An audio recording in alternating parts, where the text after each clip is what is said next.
Си размислувам така, со шишкиве на главава, и со моје IQ така најлабаво во Европа, и си викам, ова мојве сонародници македонциве, шо сакаат највеќе?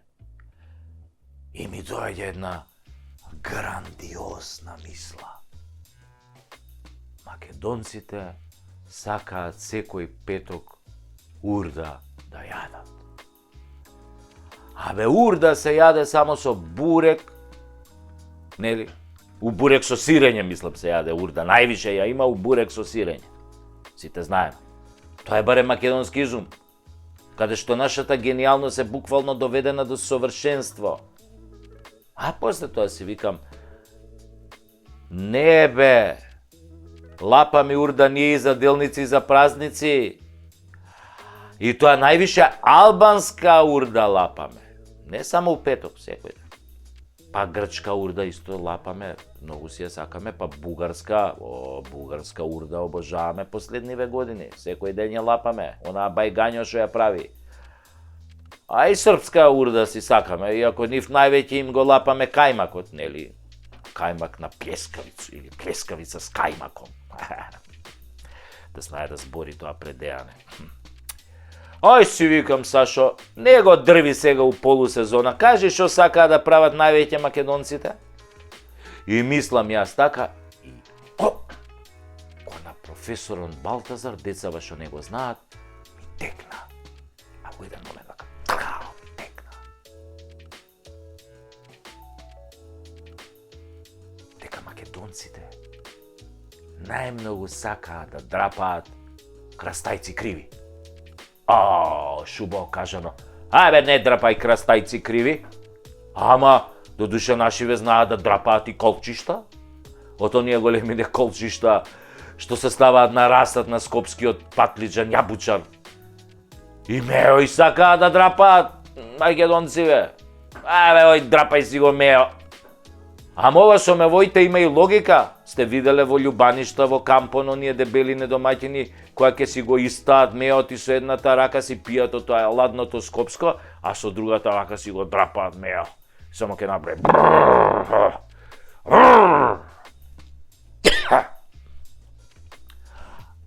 Ама има уште една работа што многу сакаат да ја драпаат македонците. Сакаат многу да си ги драпаат јајцата. Нели? И така останало од памтивек. Од старите уште останало. Абе, не драпај јајца. Или овие у прилепке кажа, абе, не драпај мадина. Абре, македончеве. Абе, ти си за глупости махер, бе. Само да се јадело гомна. Чекај. Така е. Абре, македонецот сака многу и да јај лајна, да, бе, и да не јаде сака. Значи имаме две варијанти кај нас. Една хранлива и една диетална. Значи имаме, да кажеме, јади гомна, бе, селјак. Тоа е првата. А втората е, абе, не јади гомна. Тоа е оваа диеталната варијанта, што ја користиме често. И да знаете дека е диетална, да. Од македонецот излегла изреката пун си со памет ко говно со витамини. Тоа исто од македонците излегло, многу мудар народ сме, со IQ, неко овој талатан што ние стварно имаме IQ, бе, ко Тесла. Значи, сето ова е базирано на научни сознанија. Тоа не јади гомна у превод на скопски значи дека многу кењаш, многу збориш, бе, брат, ај не јади гомна. Збориш и тоа што треба и тоа што не треба. Знаеш се за секого, оговараш, напросто сереш, бе, сереш. Оттаму дошла и на другата македонска, многу сереш, бе, брат. Што не се однесува, нели, на твојот капацитет да ја напуниш веќе шолјата, ама на твојот капацитет на устата, со која можеш да направиш 10 пати поголеми срања од што можеш со газот. Сепак, газот, како една естетика, ние македонците го користиме и за некои други работи. Например, кај нас храброста се мери по тоа колку имаме грз за некоја работа, колку ни стиска, колку можеме да издржиме некој која ќе не напучи, а ние храбро да загинеме за тие идеали напучени на ограда на онде, напучени. Сигурно ја знаете онаа храбра приказна кога дедо му раскажува на внукот колку бил храбар како партизан кога го заробиле германците. Германци си прашале: ако кажете каде се кријат вашите соборци, само ќе ве силуваме. Ама ако не кажете, ќе ве стреламе. И малиот онака наивен го прашува дедо му: и тебе бе дедо, шо ти направија германците? Овој дедо рекол: па мене внучко ме стрела. Гордо одговорил партизанот и така стрелан добил борешка пензија откако го истрелале 2-3 пати, онака темелно го стрелале, значи тоа германците кога стрелале, темелно стрелале, тоа неколку пати те стрелаат, да. И после овој си добил боречка пензија, стан, викендица, партиско членство, милион други бенефити, а сега синовите негови внуците му се најголеми транзицијски богаташи и хохштаплери. Македонската црвена буржуазија. Генетскиот материјал кај македонците е најпреносливиот материјал. Ние сме така создадени. Ако дедото е доктор, и синот е доктор, и внукот е доктор, и правнукот е доктор. Не мора бедни да студираат. Се знае. Ако таткото ја приватизирал фабриката, синот ја наследува. А внукот после може и да ја растури нешто кока, коцка, мамо там. Таа генетика кај македонците е многу јака. Круша под круша паѓа, ама обично гнила. И секоја е погнила од таа претходната. Ама тоа рекога, немаме гајле. Сепак нашата најважна изрека е, знаете ли која е нашата најмоćна, најмудра изрека?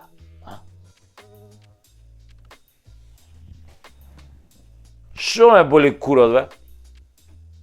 И оваа изрека ја користиме за се. За држава, за политика, за крадење, за народ, за деца, за жена, за балдаска, за дедо, за швалерка, за баба, за фирма, за се што постои на светот. Шо ме боли курот, бе? Или ич не боли курот. Или имаме баш ме заболе курот. Нашиот полов орган, луѓе, е болен изгледа 24 часа 365 дена во годината со векови поред наназад.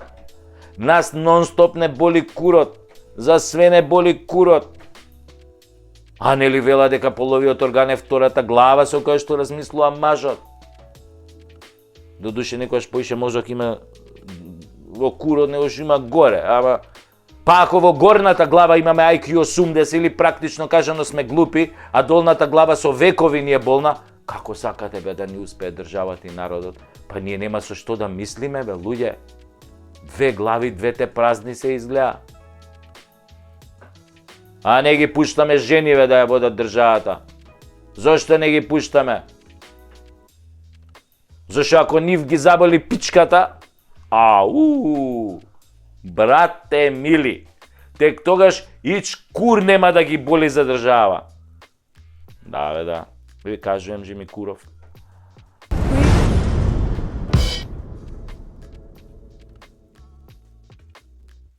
Ја слушам онаа несреќена Никола Димитров, како вели дека џабе сме го смениле името на државава, од и онака немало да сме влезеле во Европската Унија. Ало! О, Гојдо! Ќукш! Па ти требаше да мислиш на тоа, да направиш анализа, да пресметаш добри и слаби страни, да видиш како ви се однесувале низ историјата тие со кои што преговаравте, именувавте име, па тогаш да донесете одлука. Нели си дипломат, мајката? Како велеше татко ти? Раката да му се исуши на тој што ќе потпише. Така велеше. Ама ти потпиша. И наместо да се спротиставиш комаш на оној муртинецон, без мозок, ти ја шитна државата за стипендија на ќерка ти. Наместо ко градско дете интелектуалец да не го слушаш црпнатиот предавник од Муртино, туку да го разоткриеш, ти удри по својата држава со него. И сега се посипуеш со пепел, продаш басми, а него го заболе Стојко. Тој кога заспија наместо ко секој културен селјак да брои овци, он брои евра. И тоа во 3 тури. Една за него, една за Вицто, една за црквата. И сега немало да не примат во Европа, велиш. Токмак, секаде ќе не примеа да се спротивставевте. Во НАТО беше одлучено да не примат заради Русија. Ни име, ни презиме немаше да бараат стиснати до зид. Ама си викаат, кога имаме работа со будали, нека и го подудлаат малку на Грција, ке имаме зазимање од неа после. Кој сака на светов понижен квислинг по 100 пат, ви кажувам. Никој не сака квислинзи, квислинзите ги презираат. Секој ги почитува луѓето од збор, на место, а не дундите кои викаат, море да ја свиткаме кичмата, знаете, да даде Господ да ви остане така свиткана, како ченгели да бидете во кичмата. А ќе дае, Боже бава, ама не забрава. Секој ќе си го добие заслуженото. Знаете, карма и за бич. И тоа бич Божи. Не може да правите проклети работи, да ставате луѓе по затвори, да правите гнасоти и да осудувате шофери наместо газди и се да ви помине лесно. Шо ме боле куро, ја не сум верник, не се плашам од Господ. Кој рече дека Господ треба да враќа, бе? Не е убаво, тоа е работа на кармата. Карма ти е сосема нешто друго. Карма ти е баланс. Мора да има баланс. Не може да полните негативна предавничка енергија и да сакате да ви биде добро. Тоа ви е како клозет во кој фрлате тони хартија, бинди, влошки, коса и се што. Значи домашниот тоалет си го поганите и на крај тој ви се враќа. Се излива шолјата полна со фекалии низ целиот стан. Пливате во гомна, се давите во гомна, јадете гомна, спиете на гомна. И после пцуете. Нема пцуење без шутраци кога лајната се излеале да направат баланс. Баланс лајна, онако јогуртон исто. Така и сега до гуша сте во лајна. Пливате во лајна. Се што фативте, залајнивте, заговнивте. Не може веќе нормален човек да набројува се што не заговнивте. Се украдовте, луѓе испогинаа, хаос, се што фативте претворите во криминал, во смрт, во беда и јад. И меѓу вас, од најнискиот полтрон до највисокиот функционер, нема ниеден со доблест да каже, јебига, погрешивме, се упропастивме, извинете, си одиме, одма ќе одговараме, ќе лежиме затвор. Немате доблест, се надевате пак на наредните избори во некое чудо. Во Дуј. Божијата рака на Дуј, Аллаховата рака на Дуј. Кој Марадона со она, Божијата рака, кој им го даде, кој им го брцна на британците 86-та на светско у Мексико. Така вие од Дуј се надевате. Дека со рака ќе ви дае гол и вие ќе останете на власт. Типично за кукавици. Но не сте сите такви. Го гледам пред некој ден Максим Димитриевски вели раката да ми се исуши за некои работи што ги гласав и подпишав. Тоа е, морам да признам, прилично машко покајување. Човекот комплетно го сврта листот, се спротивстави на довчерашните другари гледајќи што прават. Секој има право да се покае доколку покајувањето е на време. И да придонесе лајната да отпловат во канализацијата. Овие што прелеа. Не мислев буквално, таман работа, повеќе символично. Како викаат србите, пусти воду да говна оду. И за крај да ви раскажам еден виц кој деновиве се врти во градов. Оби Џуко, покрај разните катастрофи и криминали што ги направи во МВР, издаде и 200 македонски пасоши за најголемите светски криминалци, па после ги обвини обичните службеници дека тоа го направиле без негово знаење. Па некои од тие службеници завршија во Прдекана. Шие му го џура. Па сега сите тие 200 криминалци побарале од МВР групно да дојдат да се сликаат за новите пасоши по вонредна постапка.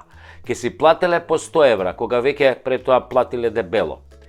Сега се чека МВР да им излезе во пресрет на овие наши гастарбајтери кои го шират добриот глас за Македонија насекаде по светот. Северна и се е можно. Инаку, моментално на HBO оди серијата Вистински детектив, 3та сезона со Джоди Фостер. Под насловот на 3тата сезона е Ноќна земја. Студено, ладно, снег, загадена вода, рудници, корумпираност, алкохол, криминал, убиства, депресија и хаос, ремек, дело. Режисер Зоран Заев. Пардон. Не, Зоран Заев е режисер у една друга таква исто мрачна серија. Северна земја се вика таа, на мајка ви Северната.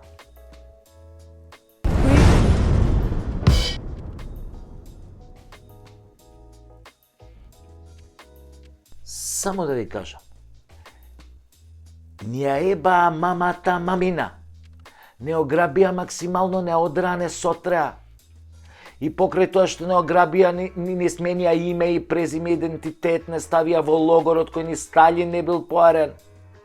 Под изговор дека треба да извадиме пасоши, ни ги иселија децата, ни ја дадоа власта кај дуи и нејзините докторанти и магистранти и гениалци, Ајнштејни, од кај Мерко, и не помножија со нула како народ. Замислете дека сте обичен млад човек и дека живеете под кирија и немате свој стан. Значи плаќате дебело кирија за некој мало станче на некоја функционерска лопужа која ги испрала украдените пари во згради. Потоа плаќате од лихварската струја на Бислимовски, нели, со напони, мрежи, транспорти и врски. Потоа плаќате вода за да може водовод да запослува со секој нов директор, нови и нови партиски војници и ѓубретарина, а живеете во најзагадената депонија на целиот свет наречена Скопје, или можете во Струмица или Тетово, кај сакате. Потоа плаќате телефон, ТВ канали, интернет кои се перманентно во прекин и доаѓаат ко вода у припор на секој 2 дена. Потоа плаќате за влез и чистачка која не чисти и за кровот до градбата на комшијата најгоре, па за лифтот кој работи пар не пар или само за празници работи, па плаќате градинка за малото дете, па ужинка и дневен престој за големото, па книги и материјали за двете, бидејќи школството е нели кај нас бесплатно, па јазик, фудбал и часови по математика плаќате кај истиот професор што му предава. Па плаќате ДДВ, персонален данок, данок од добивка, плаќате данок на имот, па регистрација на возило и зелен картон, па фирмарина на неспособните градоначалници кои не одговараат пред граѓаните, туку пред партиските лидери, па плаќате здравствено, пензиско и еден куп други осигурувања кои ви ги враќаат со тоа што одите на приватен доктор за пак да платите дебело, па потоа ви даваат пензија колку за леп, а со другите осигурувања можете и гзот да си го избришете. Па ставате 50 евра на книжка, за да имате некој денар, ама тука се банките да ви искрадат, нели убаво, онака мајсторски, на ситно, со провизиички разни, купувате нешто со картичка во вредност од 50 евра во бутик, банката оп, 1 евро провизиичка, па газдата на бутикот е следниот што купува пак, па пак банката 1 евро, и така кога 50 луѓе ќе купат, 50 евра веќе ги нема, банката ги зела. Па потоа кога ќе се соберат овие сите давачки, гледате дека ви фалат пари за сметки, за основни потреби, па доцните со сметки, па земате кредити, па после нотари извршители ви земаат тродупла сума и така влегувате во волшебниот круг на должничкото робство во кое немате ништо, а арамиите имаат се од вашите пари. Како? Сега ќе ви објаснам пластично. Арамиите си отвараат фирма, па благодарение на своите партиски и племенски пријатели фалсификуваат фактури. Па после само 3 месеци работа, нели по само 3 месеци работа, бараат од УЈП поврат на ДДВ за разликата која ја направиле со фалсификуваните документи, па УЈП не ги проверува, затоа што УЈП е тамо да малтретира и блокира граѓани за 50.000 денари долг, а не за 5 милиони евра поврат на ДДВ. Па УЈП како на добри партиски играчи им ги пушта парите, па овие си ги вадат, па после си ги префрлаат фирмите на непознати лица од Косово, со познати нотари од Северна Козоебина и сите среќни. А знаете кои се тие пари? Сите оние од стотици илјади обични граѓани собрани по евро од вашите давачки и потоа тоа се заташкува. Нема пари, нема виновен, тој газдат од Косово не постои, а вие пак овој месец и ово на ново секој евро, пола за децата, пола за УЈП, нека се најде, треба да живеат повратнициве, нели, на данок, па има и нешто за вас, сега не јадете гураби дека нема ништо, а има нешто и за вас останало на крај се, да не бидеме толку песимистички. На крај е најдоброто во сето ова, најпозитивното, што повеќе не плаќате радиодифузна такса. Yeah.